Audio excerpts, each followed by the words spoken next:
So, good evening. We are back again. This time we're going to talk about Manchester City. Just to divert your attention to later on as well, I will be doing a watch along on here. Game of the day, game of the weekend, the final fixtures in La Liga, Celta Vigo versus Cadiz. And that is a bottom of the table clash, 17th versus 18th. And the fat Spanish waiter, the ex-Liverpool manager, the ex-Chelsea manager, the ex-Valencia manager, Rafa Benitez, is struggling for his life in that league at the minute.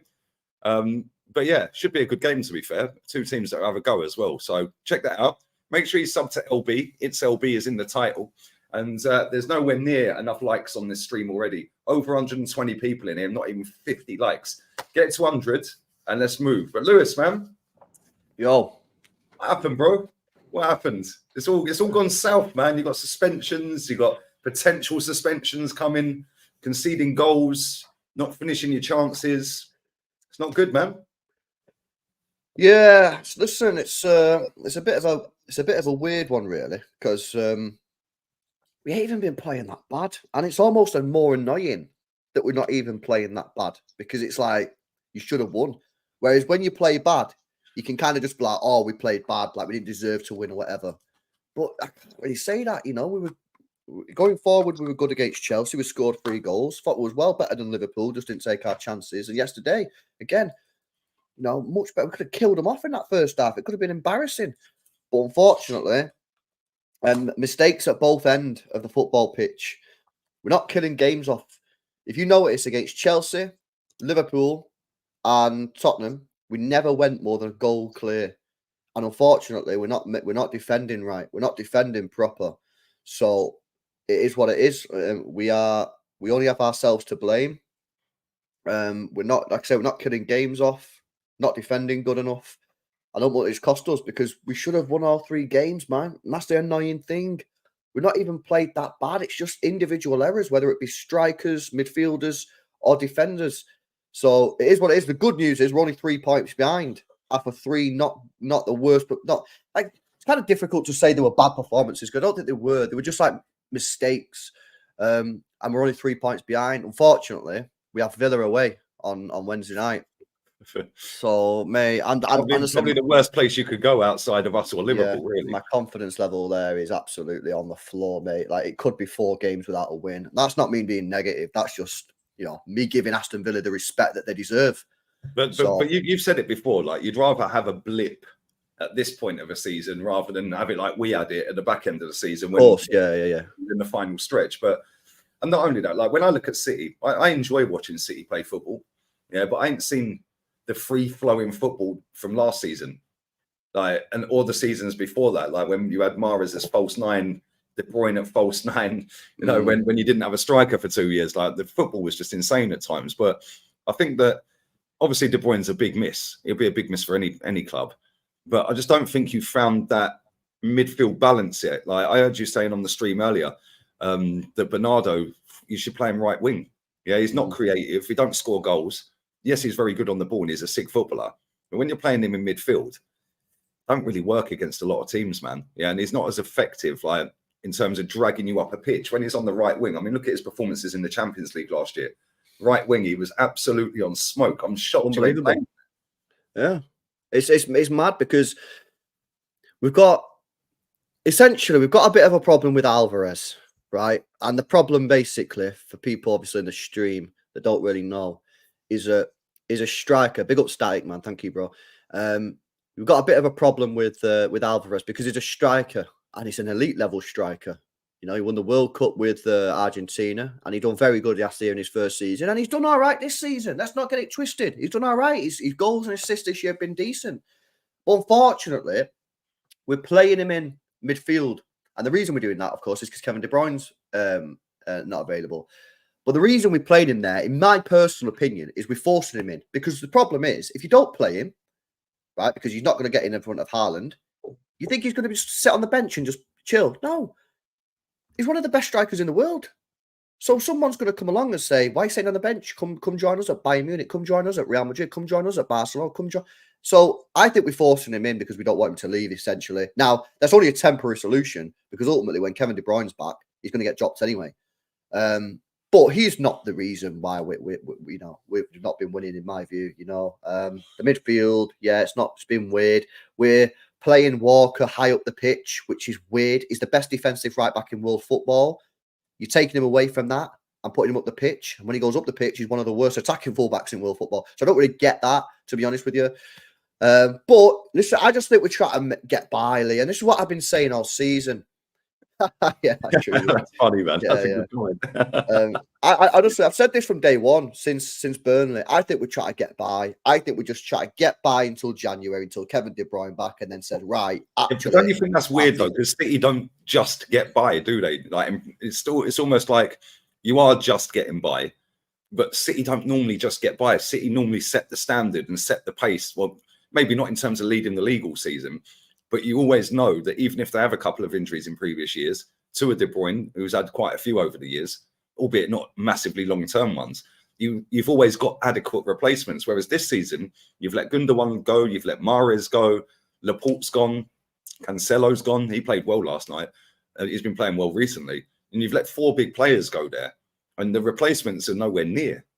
I know it's hard to replace Mahrez. It's hard to replace Gundogan. Yeah, but Laporte, fair enough. Akanji's come in and been brilliant. Yeah, but Gundogan's the one, bro. Gundogan was the one. And he was probably like the most underrated player in the Premier League for a long, long time. I mean, he was absolutely criminally underrated. He could literally play in about 5 different positions. He was a captain. He was a leader, scored goals, big goals, created goals, could defend, could keep the ball. Like, literally, what more do you want from him? He was absolutely perfect. And my football club decided to not offer him a contract that he wanted because he was age. And then he left. So that was the one. I thought selling Mahrez wasn't great, but apparently Mahrez wanted to leave anyway. So it was one of them. Like, could we have said, no, you're not going? Probably, but it is what it is. But I remember arguing with people saying it was a good price we got for him. It's not a good price. Yeah, but LB, it's the 3rd highest transfer fee for an over 30-year-old ever. I don't care. You got 25 million for him, plus 5 million in add-ons. Go and replace me. His experience, his touch, his ball retention, his goals, his assists for 25 million. Oh, all of a sudden, that doesn't look such of a good deal. See, sometimes I just feel like people become more accountants than actual football fans. And unless you can replace me, Mahrez, with 25 million quid, which you can't do, then it wasn't a good deal, in my opinion. Doku's been a great signing, but as you said on the last stream, he's raw. He's not going to be. He's done good, man. I like what I'm seeing from him, but it's not going to be great every game. He's 21, 22, and he's not even played that much football in his career. So that's going to take time for him to be fully become an elite level player. But yeah, Gundogan, we proper lost out on Gundogan. And listen, we should have given him the contract we wanted. The replacement situation, I think maybe I don't want to blame us too much. We stuck in there until the end with Bellingham, which we did. There were some City fans saying that's not true. We absolutely did. I can tell you that for a fact. We did stick him to Bellingham till the end. He chose Real Madrid. That can happen. But then what happened? That set off a chain of events, because by the time Bellingham had said yes to Real Madrid, Rice had already given the okay to Arsenal, right? So we'd missed out on him. Maddison had gone to Tottenham. We then go for Paqueta. What can you do with the gambling charges? Like, that's out of our control. We end up with Nunes. And Nunes, I say this all the time, don't really get why we signed him. I think he's a decent player. I like the player. I don't get where he's going to fit into this squad. Now, it's early days. He's only played a few matches. But at this moment, I don't really see where he's going to play in this team. So, yeah, but I still think we've got enough to win this league, Lee. I've told you that all season. I still think we'll win the league. Just don't fall too far behind Arsenal. But by the time Kevin De Bruyne gets back, if we can get to January and we can keep John Stones, Rodri, Kevin De Bruyne and Haaland fit, we'll win the league. Because there's no better spine in the league than that, in my opinion. And that will win us the league. But we've got to keep those players fit. We've got to keep them fit, man. Yeah, mate. I think as soon as you bring De Bruyne back, it's a game changer, isn't it? It's just how, and I said this yesterday on a watch along on the game for Tottenham. The thing is, when you bring a player back that's been out for that long, and you'll bring them back in the coldest months of the year, January, February, they're not going to be up to speed of the league anyway. They're not going to be proper match fit, and now they're very susceptible to get injured again because the muscles are going to be a bit tighter. It's freezing cold. There's going to be frost on the ground. I mean, it's already snowing in parts of England. Do you know what I mean? And it's it's dangerous territory. I know De Bruyne's massive for you lot, but it's going to be hard to just throw him back in and expect him to be the all singing, all dancing De Bruyne. And you've got to hope he don't get injured again. Yeah, January is massive for you lot, because if you don't go and do anything in January, this could be the year either us or Liverpool win it. Well, yeah. I mean, I think we do need to do something in January, but I don't think we will, man. I mean, we're not going to make like a high-profile signing. Maybe you might get Andre, the kid from Brazil. Maybe you might get someone else. We're not going to get a Florian Wirtz. We're not going to get a Musiala. We're not going to get a Lucas Paqueta. We ain't doing that in January, and the teams probably won't sell. Like I say, if we can keep those players fit, I think we'll be okay. But if not, then it might be a little bit closer than anticipated. But yeah, man, we'll just have to wait and see, innit? And like you say, Kevin De Bruyne coming back, this is, he's not played football in 7 months. He's not kicked a ball in 7 months. Not kicked a ball since May, properly. In anger. Yeah, 20 minutes when it first game. Yeah, exactly. Same with Timber for us, 20 minutes out until January. And then again, you got to bring him in, get him up to speed. It's freezing cold. Yeah, and then your muscles might not react so really easily. It's not like it's going to be 25, 30 degrees and it's a little bit easier. And it's the start of the season, so everyone's fitness is on a level playing field. It's not, man. You're going to bring players in that ain't played for 6-7 months, and they're going up against players that have.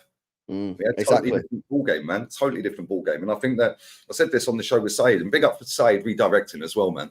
I said this a minute ago. Whoever goes out and has the best January window probably wins the league out of the 3 teams that are up there now. And Arsenal proved last season that they don't want it. So if they learn from that, because if Arsenal go out there and actually have a real good go in the January window, you never know, man. You never know. We might win it. And if we win it, I'm all for that. I've been crying for nearly 20 years to go and win it. Yeah, but if you lot go out there, you're a more attractive prospect. If Arsenal and Man City are going in for a play, you'd expect Man City most times to get them. I know it didn't happen with Rice. Yeah, but Pep Guardiola, champions, treble winners, Arsenal trying to become champions. Yeah, and Arteta is not Pep, is he? Let's be real. But I don't know, man. I think I'm fairly confident we can stay in touch. We're obviously leading the race now, but I've seen us 8 points clear, Lewis.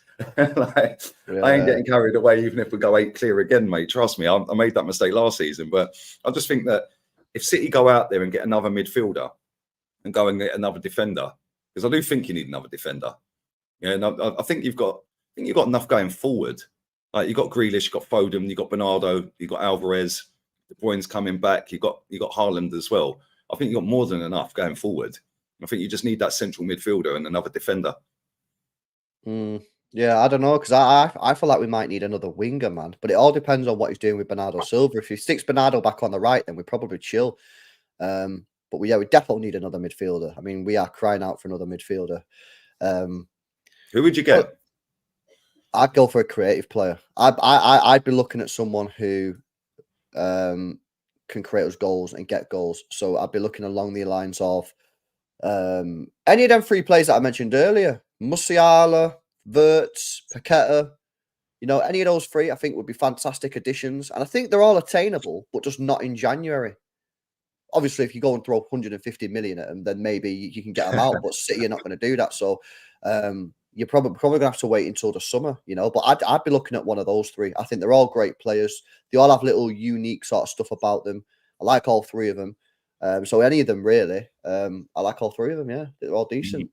This is a shout as well. He's been really good, this Zubimendi fella, for Real Sociedad. Yeah, like for the last 18 months, he has been on smoke, mate. Absolutely. Can I tell you, though, why I don't think that's going to happen? The problem is with Rodri is that he's too good to have a backup. And let me explain what I mean by that.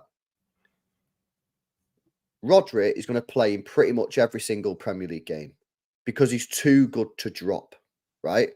You can probably rest him in the group stages of the Champions League because realistically, City should be topping that group stage with or without Rodri. So that's 6 games in the first part of the season. FA Cup doesn't start until the calendar year after. And the Carabao Cup, it's flip a coin. You could be out in the first game, depending on who you get. You could go to the final. Great. If you go to the final, let's say you've got another 5 games there. You're talking maximum 10 matches. I don't think that's going to work because players don't just be able to just come off 4 games and just play. You know, being on the bench 4 games and then come on and play. They need to have momentum. You know what I mean? It's like if you threw Smith Rowe into your team now, tomorrow, guess what? He's probably not going to play well. And the next game is probably not going to play well. But the game after that might start getting a bit better. The game after that might start getting a bit better. And then eventually they get because you can't just throw guys in off the cold. This is elite level sport. So I don't think that's going to. I don't think it's my personal opinion that I do not think City can go out there and get another DM like we did with Phillips. I think you've got to get a player who can play in centre mid up in front of Rodri. And then when Rodri gets injured or needs a rest, you can just drop him back for a few games. He's good enough to do it. And guess what? We had that player, Lee. He was called Ilkay Gundogan. Yeah. He could do that. Facts. He could do that.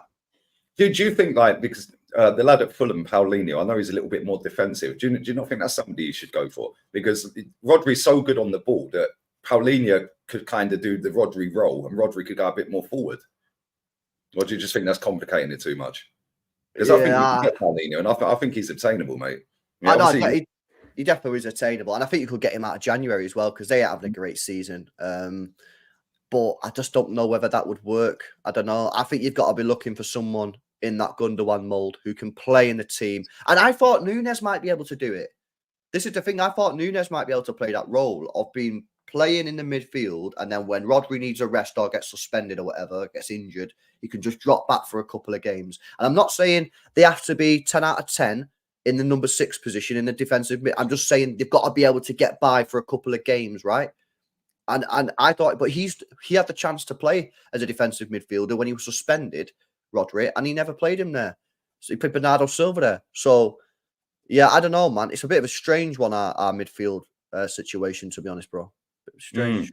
Yeah, man. Listen, there's nearly 400 people in here. First and foremost, sub to LB. The link is in the title. It's LB. That'll take you straight there. You don't even need to leave the stream. Sub to me as well. That'd be great. We're pushing towards 22k. Literally, 320 away. So come on, people. Let's get that boxed off.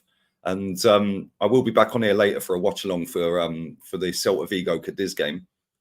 And I'm looking forward to that, actually. Last time I did a Celta Vigo watch along, it was a 4-3 against Athletic Bilbao. Mad game. Goal right at the last kick penalty. It was crazy. Yeah, but, bro, what's going on with Girona, man? You've been... Because they're obviously our sister club, innit? Hey, mate, I'll tell you something, yeah? There's 2 players.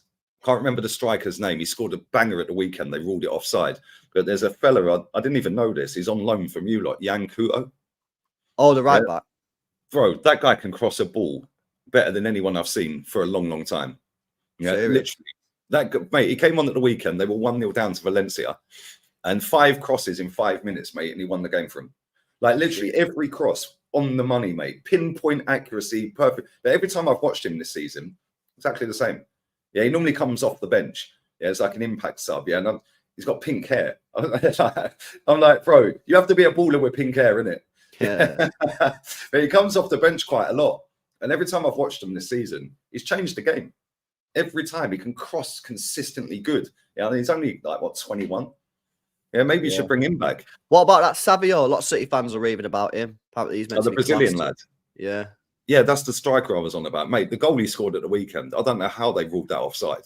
Yeah, absolutely class finish, man. Yeah, banged it from 20 yards, top bins. But yeah, he's not been bad. Yeah, he's not been bad at all. But again, I didn't know he was on loan from City either.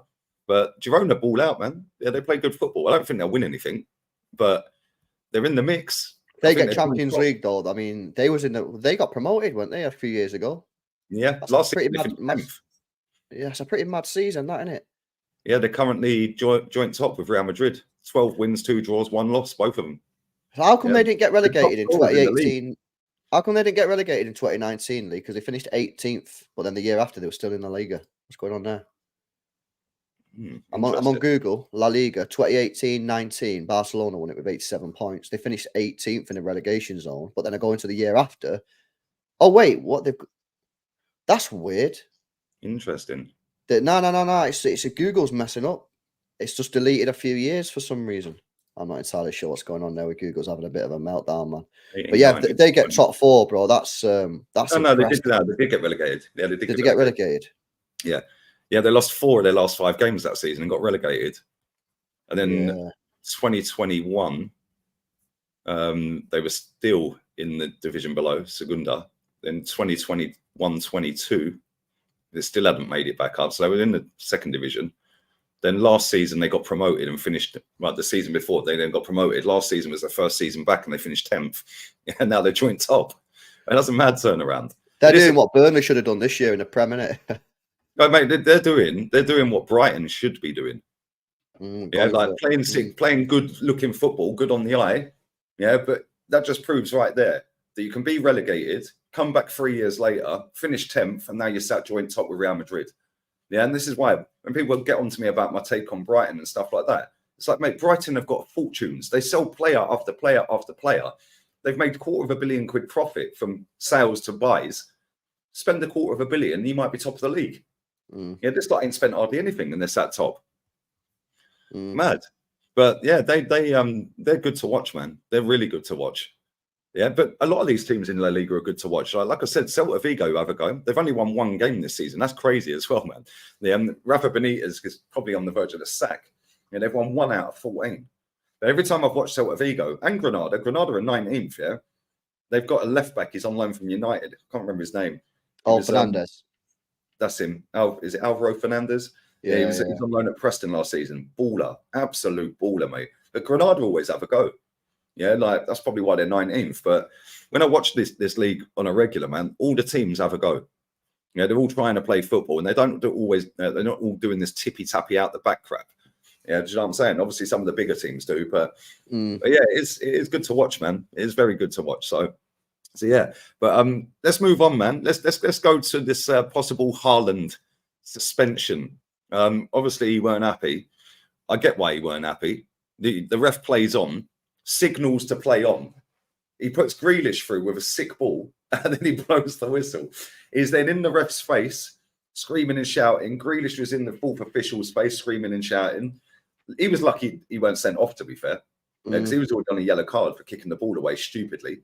And lucky he weren't sent off. But do you think they will do Haaland for his tweet?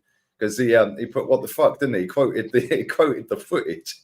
Yeah, I don't know, man. I find it pretty embarrassing how we can't just have players be just a bit honest. You know what I mean? It's not like he's come out and I started slagging him off there, is it? He's just questioning it. So what the fuck is going on? Like, so it's like what happened a couple of weeks ago, wasn't it? Some player done something and he was rumored to get banned. I remember I was at Southampton away like about 7 years ago, and I'm sure it was Charlie Austin.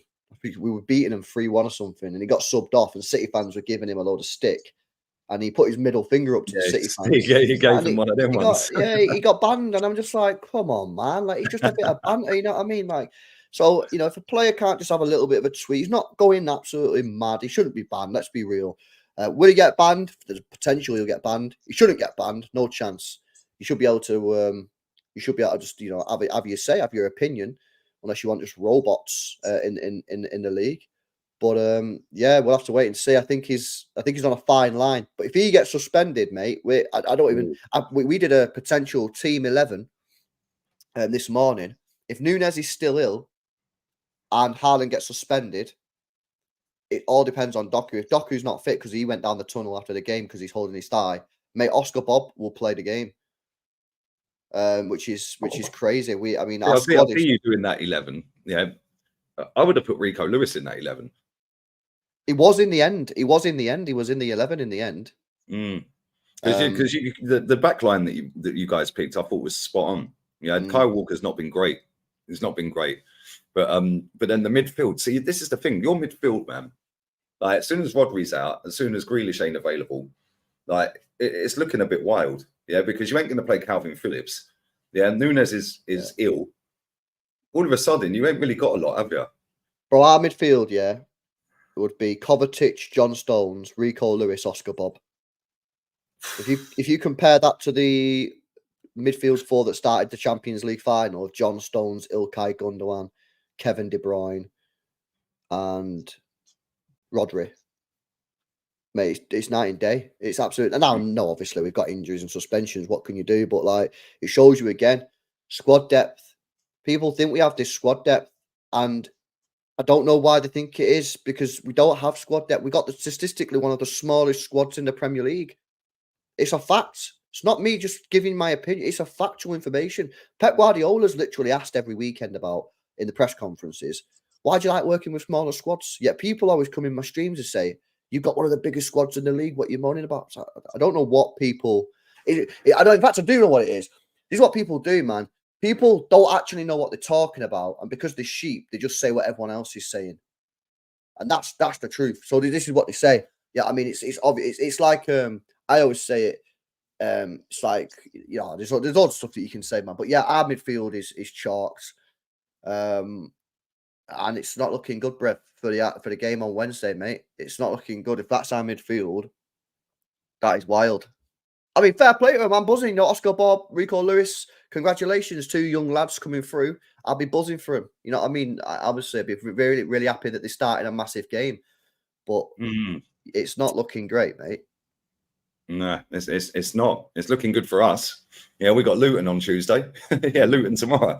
So we should be beating Luton and racking up the goal difference.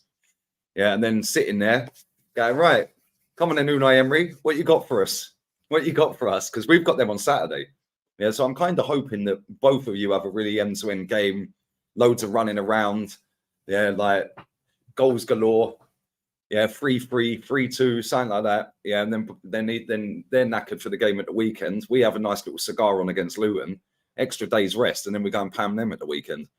But it's not going to work like that, I don't think. I mean, like, listen, let's be real. It's Man City. Yeah, despite injuries, despite suspensions, you can never rule you lot out of anything.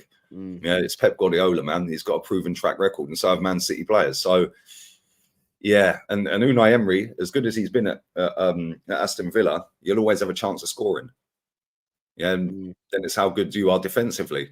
Yeah, and at the moment, I wouldn't say you're all over the place defensively, but it's not the solid Man City defensive of last season.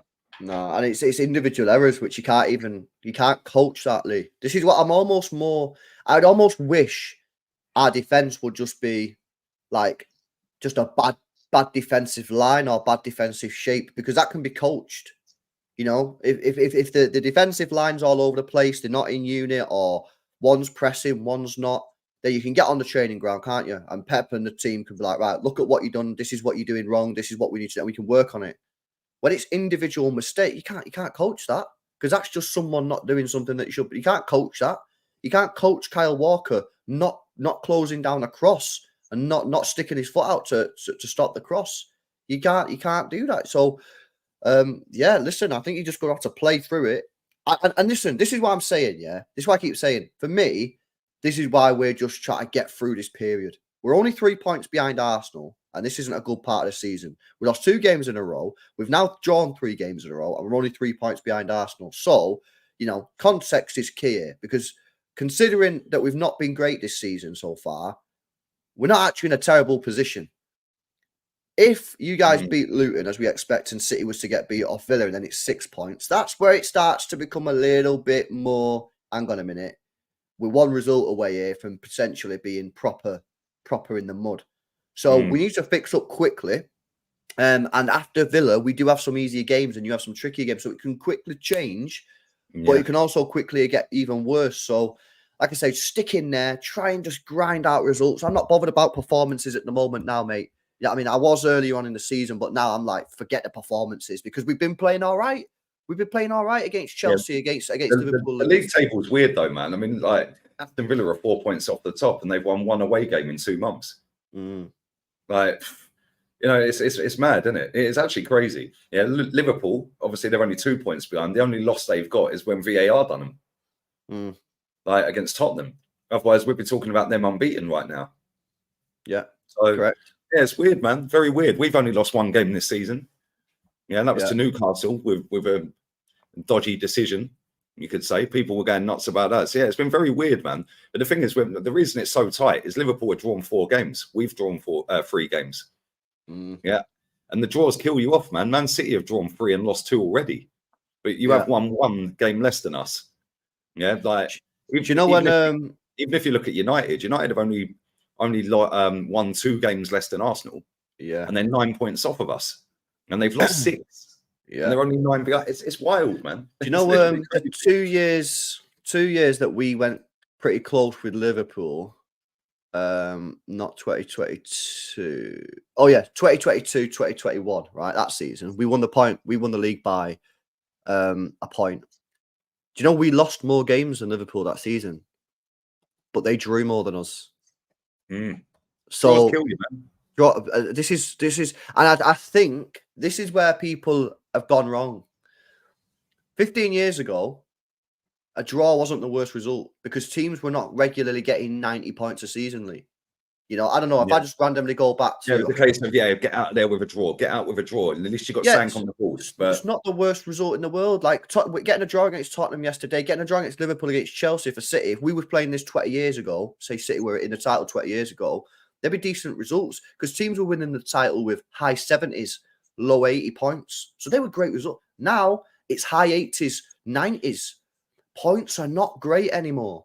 They're not a disaster, but they're not great. They're not what they used to be. And that's weird because it's still exactly the same. It's because teams at the top are now getting more points. You've got to win more games. And that's the truth. You know, and the table proves that. We lost more games than Liverpool the 2 years we went close with them. We lost more than them and we won the league. The reason they didn't win was because they drew too many. And we didn't. Basically, now a draw is a loss, isn't it? Let's just be real with it. Yeah, it's not good. Loss. You're better off. I mean, like I said, Man United are 9 off the top. They've won 8, drawn none, and lost 6. Yeah, they've lost 5 games more than Arsenal, and they're only 9 off the top. Well, I say only 9; they ain't catching us. But the point is, 9 points, and they've lost 6 games. They've literally got 3 games, isn't it? It's not really that much. They're not going to catch you, obviously, like you say. But like you say, it's only 3 matches, 3 wins. Yeah. You know, that can be a month. You know, it could be a bad month for Arsenal, and then boom, you know, it changes so quickly, man. Absolutely. Yeah, and if you look at our fixtures, I mean, PSV, we've got Luton tomorrow. I don't know what dickhead decided to put that on at 8:15, by the way. Thanks for that. Yeah, 9:15 Spanish time. They all are, aren't they? Every single game, I think, is on at 8:15, apart from... Yeah, it's a joke. Yeah, I think they're on Amazon, aren't they? Is it on Amazon? Yeah. Oh, there's some at 7:30, yeah, but ours is at 8:15, mate, yeah, as well. I can't stand them late kickoffs, man. And then we've got Villa at 5:30 on Saturday. Yeah, then we can rest a load of players for the PSV game on the following Tuesday because we're through anyway. Yeah, and then we've got Brighton, then we've got Liverpool. That run there, Villa, Brighton, Liverpool, and then West Ham. Them 4 games there, it could be a different story, or we could be so far clear, or Liverpool could still be in the mix. We could all still be there. It's so fine, the margins. Yeah, and we just got to get through to January and hope that we've got a plan in place for January, because last January disappointed me, man. Like, started off so great with Trossard, and then went and got Kivior, who we're looking to loan out now. Yeah, and then Jorginho. So yeah, I'm hoping we've got a plan in place. I hope we've got a plan in place. But listen, we are going to wrap this up, guys. 505 in the building. Smash these likes up. I will be back with a podcast on the main channel later. I'm not sure what time, but most likely 4 p.m. I'm going to text the lads now. Most likely 4 p.m. I'll have a video out later tonight on that channel as well about Ramsdale potentially going Newcastle on loan, although they are linked to David De Gea as well. And then I'll be back with Henry Wright at 6, and then I'm back on here for a Cadiz watch along away to Celta. So make sure you come and tune in for that. Smash the likes up. LB, what you got coming up, man? So yeah, I did a stream this morning with Nobbins. We sort of spoke about yesterday's game and that. That was an interesting conversation. I'm on with Terry later on at 6 o'clock. Then I'm on with Potsy on his channel at 8. So yeah, I'll probably do a stream either after that or maybe before. I might get a video or something uploaded. So yeah, man, stay tuned, guys. Big up to everyone that subbed to my channel, man. Yeah, we got 10k, which was a buzz. So if you've not subbed to the channel, please go check it out, man, because I appreciate it all. When did you start that? Summer, wasn't it? Summertime, couple of months back. Yeah, that's sick. Yeah, that's sick. From 10 to 20, it should double real quick. Hopefully, man. Hopefully. You know what I mean? Hopefully, man. Yeah, the hardest 10k is probably the first 10k, and then the 10k from 90 to 100.